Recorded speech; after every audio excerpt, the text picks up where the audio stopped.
Hello, everyone. Welcome to the hero of the podcast with me, your host. Some of you know me as Aaron Eagle, and my beautiful wife, Mrs. Eagle. Sorry, I hit my mic. Or Mrs. Hero, whichever. Purpose of this podcast is for us to go through all of my old matches since I came back to the ring leading up into my injury. And what we're going to talk about is what happened in the ring, what happened before the ring, maybe what was going on around the outside, what we were thinking through before. A little bit of gossip, a little bit of dirt, maybe. Maybe. I don't know. You said you're a changed woman, but I'm a changed woman. I don't do that anymore. I guess we're going to see. But today, what we're covering is what was supposed to actually be my first and only match back. It was IHWE, myself versus mystery opponent. Right. And we'll get to who the mystery opponent was. And this took place back in... Oh my gosh, 2022. April 2022. Yes. Right. And we'll talk about why it wasn't my first match and how we got there. But babe, you said there was something else you wanted to add. A new segment that we're going to call the Mainstream Minute. Right? Where we take any topic from mainstream wrestling and we talk about it for exactly 1 minute. 1 minute. No more, no less. 1 minute exactly, right? Yeah, let's talk about the Survivor Series that just happened this past weekend. WWE Survivor Series. Yeah. So we didn't watch the full show. We watched the highlights, which that was enough.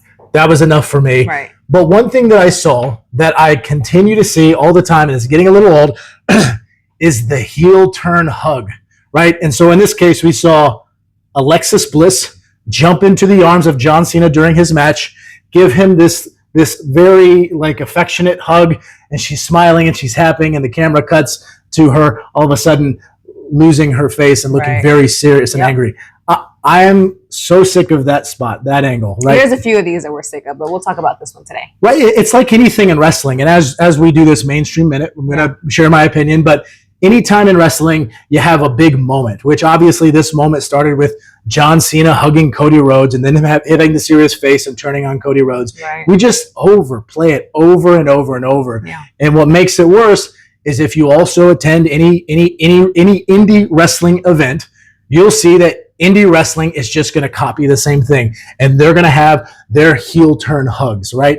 I'm over it. Guys, let's be original, okay? If WWE does something or if AEW does something, let them have that. Let them have that little creative moment if it was good. If they want to overdo it, I guess they can do that. I'll sit here and complain still. But on the indie wrestling scene, let's not take the most recent idea that seemed to get some sort of traction and do the exact same thing. Let's be creative. Let's hire Aaron Eagle to be the creative writer for all indie promotions. I don't know if I can do ideas for other people, but I feel like I'm good with myself. EPW likes you. That's true. And time. That was exactly a minute, right? 1 minute, yeah. 1 minute, exactly. Totally. All right. So let's get on to the hero of the podcast and the reason we're here. You guys know, if you've listened to some of the other episodes, in the past, I've had some head injuries from my first run, went on for about 7 years. Unfortunately, I don't remember a lot of it. And so part of why we're doing this is so we can just kind of document the time that I had in the ring during my return, because I will not be getting back in the ring after this. Those days are over. And so behind us, we want to remember not just the matches, which thank goodness we have, social media and we have cameras on every phone. So and a wife that recorded all your matches. But I also want to remember kind of what went on during that time. Yeah. And this show that we're going to cover today, it's a fun one because at the time it wasn't, but this was really IHWE, which if any of you guys know, what's it stand for again? It's, I don't even know. I don't know. David Fuller, if you're listening, what does it stand for? Sorry, I forgot. I've got a giant poster of this event in my garage, in my gym. Let's go check. And I don't remember, but International House of Wrestling Entertainment, I think. Probably wrong, but this was a David Fuller show. And before it sounds like I'm just going to start burying people, I am grateful that David Fuller reached out to me at some point and said, hey, I've got a ring inside this little strip mall. Oh, yeah. If you want to come by, I hadn't taken a bump at that point in probably 15 years. I thought, it'll be fun. So I show up and I get in the ring and I run and realize how out of shape I am as far as, ring shape's concerned. But I had fun and I was asked, would you do one more match? And that's kind of when the conversation started. My kids, had started seeing some of my old tapes and DVDs. that's when the conversation started of doing a match for IHWE, which was at Wrigley Theater in Fort Worth. Yeah. Wrigley? Wrigley. Is this like GIF or GIF? Tomato. Either way. So this was supposed to be my first match back, but if any of you know, David Fuller's plans never go as planned. And so this kind of kept getting pushed back. And by this point, Matt Palmer, shout out to him again, had reached out to me to come wrestle at Red River Wrestling. And by the time we get to this match, I think I had maybe 3 matches under my belt since returning. Okay, so if I remember correctly, I think this was going to be one of my last matches. Okay, we weren't going to plan on doing any more. This was like your 5th month into this last round. 5th? Yeah, because I think you started the year before that. Yeah, but we're talking like 1 match a month type of thing. Yeah. So it's not like I had a ton of them. No, it wasn't like that. So there was a lot of talk about who I would wrestle. At some point, David Fuller talked about wanting to have me wrestle Mike Foxx, who back from the PCW days and the XCW days, my first run, people would know him. And for a time, he and I were kind of talking back and forth about what we could do. He at the time was probably in the condition that I am now, not really in a position to wrestle more, so we'd have to kind of be creative with how we do it. Unfortunately, that didn't work out, and so kind of went back and forth on what some other ideas would be, and we finally settled on me wrestling Big Fitz. Big Fitz, which at the time I think he was going by something else. He was doing more of like a darker kind of Undertaker vibe character. So I don't think he was called Big Fitz. He was probably called like Big Death or something. I don't know. But it was really my first interactions with Fitz. I hadn't known too much about him and was excited to be able to get in the ring with him. Seemed like a nice guy. Seemed like a big guy, but a nice guy. And the way Fuller wanted to do this is he wanted to save it for the main event. And he wanted to first have me go against my longtime friend from back when I first started wrestling, Chris Hanna, who wrestling was Chris Hayden. That's what it was. And so we were supposed to kind of keep that a secret. We weren't actually going to talk about who I was going to wrestle. And so this show started at probably 6 p.m. Mm-hmm. Supposed to be a 2 or 3 hour show. And I remember when we get there and I look at the card, there's too many matches for this just to be a 3 hour show. Yeah. I mean, I saw the card and I thought this is going to go on a while, right? A lot of people. So the night starts, we're selling merch. I think this is the first round of t-shirts we'd made that just has the logo. Mm-hmm. So I was really excited about this logo we created. And we're selling a ton of merch. The only person who I think is selling more merch than us is Franco D'Angelo. We were doing good with merch sales, and then Franco shows up and he's got like a whole posse with him, and he's got, like a whole process to how he's selling the shirts, and he's not shy to like wave people down. That guy ended up selling a ton of stuff, but he wasn't even booked on the show at the time. I think he just kind of like inserted his way in. And anyway, so we had a good experience selling a lot of merch. I think we recouped everything that we spent. Mm-hmm. But then the show gets started and we're backstage and we're watching everybody kind of buzz. And the good news is at a lot of indie events, there's not really a great backstage area. In this case, it really wasn't that bad. You actually had some rooms. You had a lot of hallway space, which we had to utilize because this show was so overbooked. There was so much talent there that there wasn't a lot of space still because, even with a lot of space, that many wrestlers back there changing and everything was not leaving a ton of extra room. So I ended up in the hallway, and I remember I was in full gear before the match even started, and I'm waiting. And of course, matches are going long. This was not a really well controlled show, so guys are taking as long as they want, and I'm just thinking like, this is gonna take forever. Yeah. And so at some point I get so bored that I'm like, you know what, like let me just see if I can create my own buzz. And so I bust out my cell phone. I go on Facebook at the time, and I just start filming these random videos about who am I going to wrestle? Have you heard who I'm going to wrestle? Have you heard who I'm going to wrestle? I think we had our kids, comment on who they thought. I think we had some referees comment on who they thought. And I was going around with Chris Hayden because we were friends, who am I going to wrestle? And you're going to find out in this match that there's a big reveal. So let's start the match here. This is titled Aaron Eagle versus mystery opponent for the IHWE Heavyweight Championship. And when we start this match, If you want to go ahead and see the full match without, watching the commentary with it, you can certainly find it on the Aaron Eagle YouTube page. I will put a link to that in the description. But let's go ahead and get this started in 3, 2. All right, so here I come. Chris Hayden and I walking to the ring. At this point, we're like 5.5, 6, 7 hours, 6, 7 into the mat or into the show. And the crowd is like, we've lost some of the crowd. It was dying down. They were so burned out. Some of them had left and gone home. Mm-hmm. And I'm trying to I'm a little frustrated because I was, I sacrificed some things to try to get out here. I think this was on a Thursday on WrestleMania weekend or something. And so trying to get out here was not necessarily easy doing it during the week with, having kids and a full-time job, but made it work. And, man, I was looking pretty good shape then, wasn't I? You were. Not bad. You just weren't tan. Yeah, but I had gone to trunks. So remember the show before? I was still doing the tight, not the tights. The trunks? I was doing the trunks. I've now gone to tights. Finally, because I realized my legs were way too white. Thanks to me. Somebody didn't like me being in underwear, but Nobody needs to see that. I also didn't like shaving my legs, so this was also true. So here I am waiting for my opponent. Chris Hayden. Who's the big mister going to be? Chris Hayden and I are confused and wondering what's going to happen. Here I am getting prepared. Who could it possibly be? Chris Hayden takes the belt, knocks me over the head before the match even starts. So right away, what the heck is he doing? Going for the mic.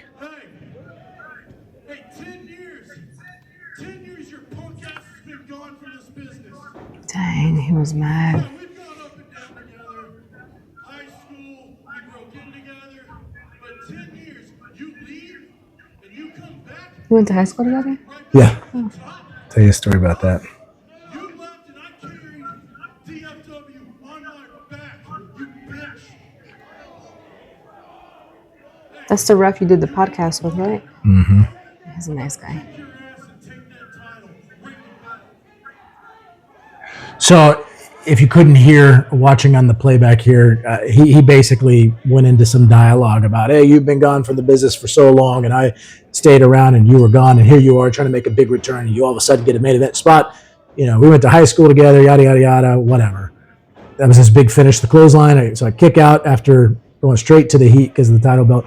So one thing that was pretty common for a David Fuller show is to try to create a story that was a continuation of something that likely none of the fans knew about or remembered. And so it was never, from my experience, it was never run like a spot show, but it should have been run like a spot show because it's hard to have these shows where you go 6 months, 8 months, a year in between before you have the next show. Like no one's going to remember that kind of stuff. So you gotta create all the drama right off the bat. You can't try to build on it from shows that were a long time ago.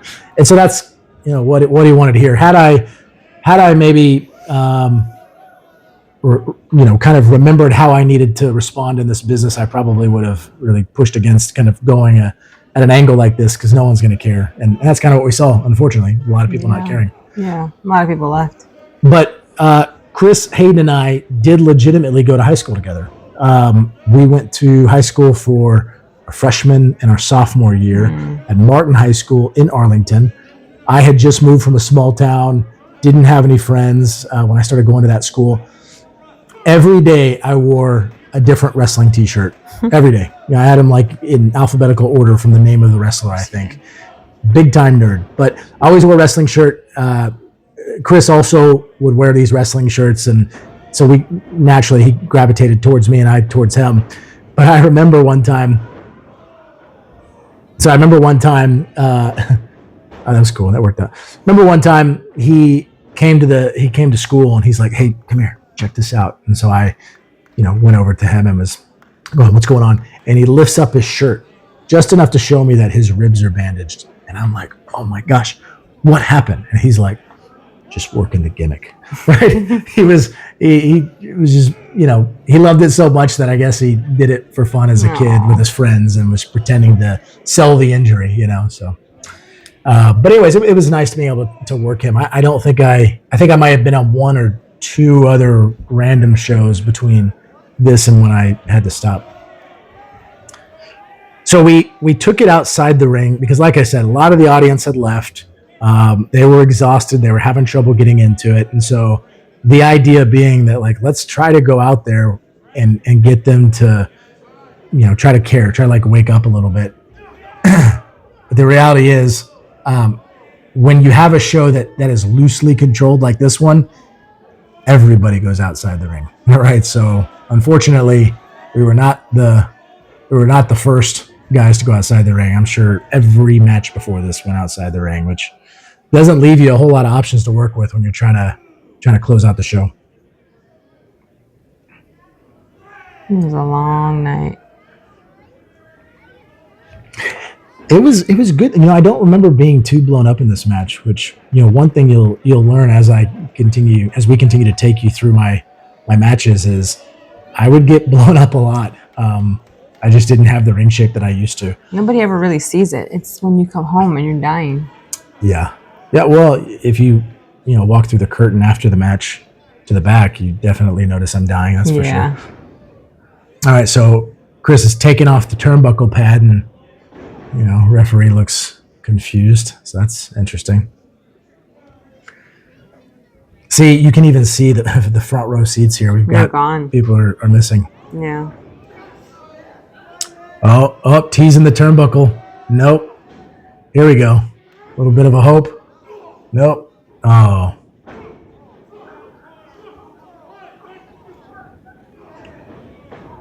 God, this show is so long. Oh, missed the knees. Dadgummit. That actually looked pretty good. Everything you do looks good. Looked pretty good.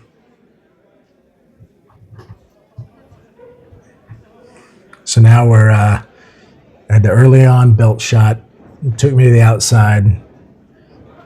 Whooped me like a what is the term? Like a government mule? Is that what Jim Ross would say? And then now I hit the turnbuckle, the exposed turnbuckle with the knee. Yeesh. So stacking the odds, but again, like nobody cares. We've been here for legitimately probably 6 hours, and so we're just saying people are over it. Which is too bad because this crowd, when the show first started, gosh, it was on fire. They were really hot. Yeah. This was a really hot crowd. It was. There's a lot of people. I remember one of the kids won a gift card too during the middle of this. Oh, their intermission they were giving away. Yes. Gave away a gift card. Yeah. Yeah, it's just a shame. It was really exciting to work in front of a big crowd because that room was packed and they were loud. It was like standing room only. You just wore them out. Yeah. So it was really a letdown. He can bring a crowd. Yeah, he had a lot of time to build up, and he would go promote like a madman.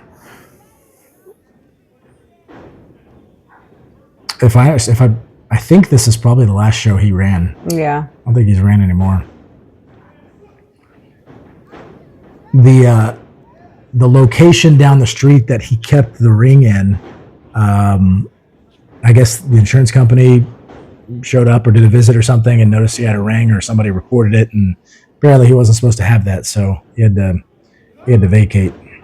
They ended up closing that whole store anyways. Yeah, wasn't it like the store it was in was like a what do they call that? It's a comic book place. Comic book store. Yeah. What is that Japanese cartoons everybody watches? What's that Anime? called? Anime, like an anime store or something. Yeah. Obviously, I'm a boomer. I don't know these things.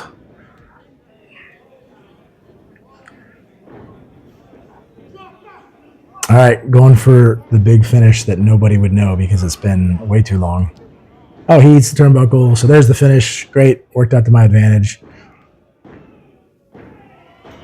Match is over. Great. You That's won. awesome.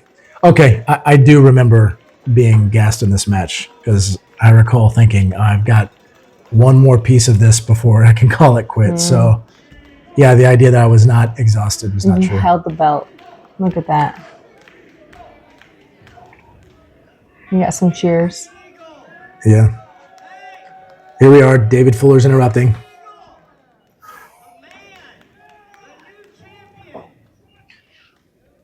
Well, I've got good news and I've This is another example of you can't try to book stories that no one gets, because David Fuller is, being like the bad guy promoter, and he's going to make things difficult for me. But why? Why would he do that? Hit his music for his opponent. This is an IHWE championship match right now. So now I've got to defend the belt again right after my first victory. I'm going right into a title defense, and here comes Big Fitz. And Big Fitz, he loves to I think every anniversary of this show, he'll post something online that essentially says something about 1,462 days reigning IHWE champion, and he'll talk about how I held it for like a second. Yeah. I think they have it in the book that you held it for like They a minute do. or two. I think it's cagematch.com or something. That boot caught me right in the ribs. Completely missed. I don't know where the disconnect was, but I remember that. No, it caught me in the forearm. That's what it was. I went to go put my arms down. I was supposed to catch it in the face, but it got low, get me in the forearm. I thought I broke my forearm. Fitz, though, being a big teddy bear, was really apologetic, and so you can see me kind of favoring that right arm. You didn't stand a chance, babe. Oh, the big flying clothesline takes him down. Now there's a chance, and maybe I can win. I mean, I feel like if there would have been a chance to have some story, some solid story put around this, it could have been good. And obviously, there's this finish. I thought you held your nose. That was probably the highest bump I'd taken since coming back. It looked like you held your nose like you were about to dive into the pool. He had me he had my arms locked.